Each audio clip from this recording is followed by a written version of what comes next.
ఏంటండి drama drama ఏకపక్షాన్ని ప్రతిపక్షం లేకుండా గెలిపించిన దానికి మాకు బాగా చేశారండి. కూటమి అని ఈ రోజు ఎక్కడున్నారండి? యువగలమని నారా లోకేష్ గారు ఎక్కడున్నారు? డిఎస్సి అన్నారు, గ్రూప్ 2 అన్నారు, ఏది ఎక్కడ? ఇవన్నీ వినిపించట్లేదా? మాకు అన్నిటి అది వినిపించట్లేదా అతనికి? మరి రేపొద్దున ఎగ్జామ్ పెట్టుకుని మీరు అంతా ఇలా చేస్తున్నారు అంటే రేపొద్దున ఎగ్జామ్ పూర్తిగా అందరూ కూడా మానేస్తారు ఎగ్జామ్ రాయకుండా? మానేస్తా ఇంకెందుకండి మాకు ఇది?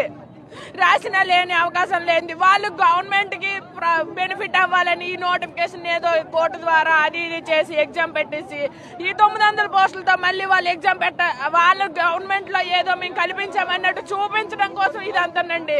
ఇదంతా హై డ్రామా ప్లే చేస్తుంది. ఒకసారి అనురాధ మేడం ఒప్పుకోలేదని అంటారు, ఒకసారి ఏమో సీఎం గారు ట్వీట్లు ఇస్తారు. ఎందుకు ఈ డ్రామాలు? మన నిరుద్యోగులు మేము అంత పనికి మనలో కనిపిస్తున్నామా? వాళ్ళకి అర్థం కావట్లేదు. వాళ్ళ భవిష్యత్తు ఇక్కడ మా మీదే ఉంది. యువగాలని నమ్ముకునే ఈ రోజు గవర్నమెంట్ గెలిచింది, రేపు ఈ యువకాలం ఏంటో చూపిస్తారు. ప్రతి ఇంట్లో ప్రతి మీ ఉన్నోళ్ళు, మా తల్లిదండ్రులు, అన్నదమ్ములు అందరూ ఉన్నాం. ఒక్కొక్క ఇంట్లో మినిమం 5-6 ఓట్లు ఉంటాయి. నెక్స్ట్ ఎలక్షన్ అనేది ఏంటనేది చూపిస్తారండి. ఈ రోజు దీంతో ఆగిపోదు.